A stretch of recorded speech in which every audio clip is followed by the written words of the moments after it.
Vous faites bien de vous informer sur Equinox Télévision. Merci de choisir nos antennes. Environ 8 personnes ont été tuées par des assaillants ce matin à Galim, dans le département des Bamboutos. À moto, des hommes armés ont pris d'assaut le marché de Baméyan et tiré sur la population. Les séparatistes sont soupçonnés d'être à l'origine de cette attaque qui a fait 8 morts, alors que le Cameroun n'a pas encore fini de faire le deuil des victimes de Ekbeko. Pierre Lavec-Diombang. La scène tragique, une scène d'horreur vécue dans la région de l'ouest du Cameroun. Alors que ce mardi matin, le village Bamenyam a été pris pour cible par des personnes que l'on présente comme des séparatistes anglophones. Au moins 10 commerçants tués aux premières heures de l'attaque. Selon des sources sur place, les assaillants sont arrivés à bord de motos au marché du village et ont exécuté au moins 10 commerçants. Et selon les mêmes sources, plusieurs autres personnes ont également été kidnappées. Des assaillants qui sont arrivés lourdement armés et ont tiré dans la foule composée de villageois et commerçants venus ici en ce jour de marché périodique. Ce drame intervient quelques semaines après un autre acte odieux des Ambazoniens dans le sud-ouest du pays, à Ekbeko à Manfé, dans le département de la Magnou, dans le sud-ouest, où une attaque avait causé la mort de 25 personnes, dont 5 femmes et un enfant, et fait 9 blessés selon le bilan officiel. En rappel, l'arrondissement de Galim avait été déjà une fois victime d'une attaque similaire où, selon le gouvernement, 5 membres des forces de sécurité et 4 civils avaient été tués dans cette partie de l'ouest du pays, dans une attaque et un attentat à la bombe perpétré par des groupes séparatistes anglophones, avait annoncé le gouvernement. Les régions du nord-ouest et du sud-ouest, où vivent la plus grande partie de la minorité des Camerounais anglophones, sont le théâtre depuis 7 ans déjà d'un conflit très meurtrier entre groupes armés séparatistes anglophones et les forces de l'ordre. Un conflit à fort impact sur les civils qui sont aujourd'hui la cible préférée de ces assaillants en terre camerounaise. Menace d'inondation. Un message très important. C'est pour le Cameroun. Cameroun. Donc le Cameroun, j'ai un petit message à passer dans le sens de ce qui va encore arriver dans les jours et les semaines qui arrivent. Donc je demande au gouvernement camerounais de prendre ce message en considération.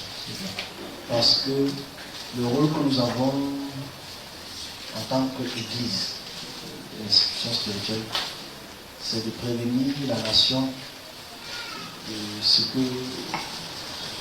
planifient certaines personnes. Aujourd'hui, c'est vrai qu'il y a une panique à l'ouest. Les gens paniquent à l'ouest aujourd'hui parce qu'il y a une inclusion de certaines personnes qui sont entrées pour apporter le pays à mal.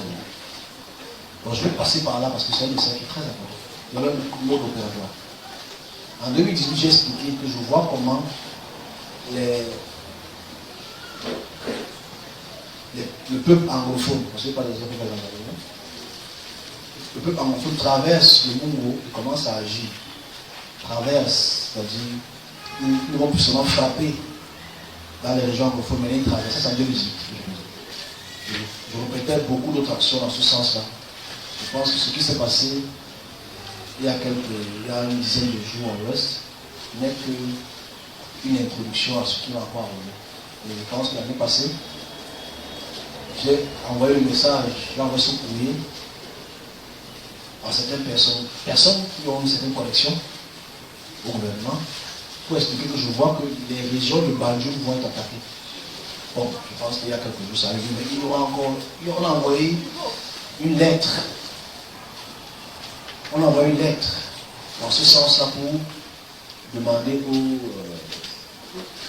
aux populations de ces régions-là d'être très vigilants. Mais je demande d'être vigilant. Mais la vigilance ne suffit pas.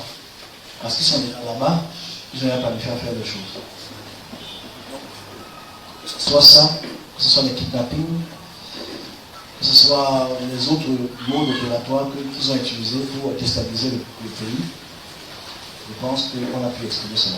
Donc je donne un autre mot d'abord, qui vont opérer dans quelques jours. Donc qu'est-ce qu'il faut? Quelle est la solution? La seule solution, c'est de retourner à la paix.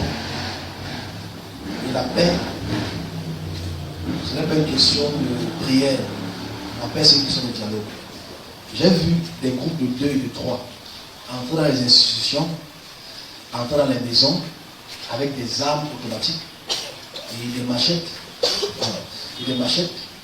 pour capturer certaines autorités de ces régions et ailleurs aussi. Parce qu'ils sont déjà dans ces régions et ailleurs, et apporter une véritable terreur. Ils pouvaient tuer certains enfants, ils capturaient certains d'autres, et ça fera le journal. Mais c'est triste qu'ils sont déjà prêts à agir. Et nous, la police viendra seulement après. Parce qu'ils vont agir en guérilla. Ils vont agir individuellement. Ils sont répartis dans certaines régions pour le faire. Donc le premier, juste que voilà ce qui va arriver. La solution, ce n'est pas la prière. La solution, c'est pas... On peut augmenter la surveillance des quartiers, mais ça ne va pas changer grand-chose. Parce qu'ils habitent là depuis quelques mois. Ils habitent là depuis quelques semaines. Ils ont loué les maisons. Ils ont des armes automatiques. Donc, maintenant, ce qui va se passer, on va toujours confirmer ça sur la page, parce que je pense qu'on ne prend pas la peine de comprendre que ce problème endémique devient pandémique. Et que ce petit problème est devenu une pandémie. Une pandémie, ça veut dire que ça se propage partout. Et ça entre, j'ai expliqué cela, ça va entrer à l'eau.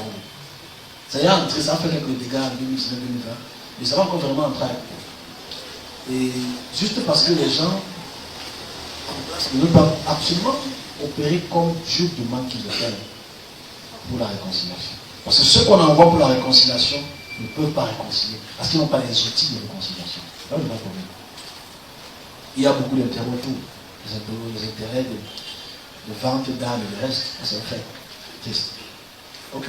Est-ce que vous voulez ici sur le mot opératoire? Ils vont entrer dans les maisons à 2, à 3, à 4, ils mobilisent le portail, ils cherchent l'homme de la maison, ils ligotent les enfants, tabassent tout le monde et l'exhibent sur Facebook. Très cynique. Jeunes, hein, c'est bizarre, ils sont jeunes. On a payé pour ça. Maintenant, qu'est-ce qu'il y a à le faire? La réconciliation, c'est la seule solution. Bon, dernier petit message. À part ces questions, on va poser rapidement.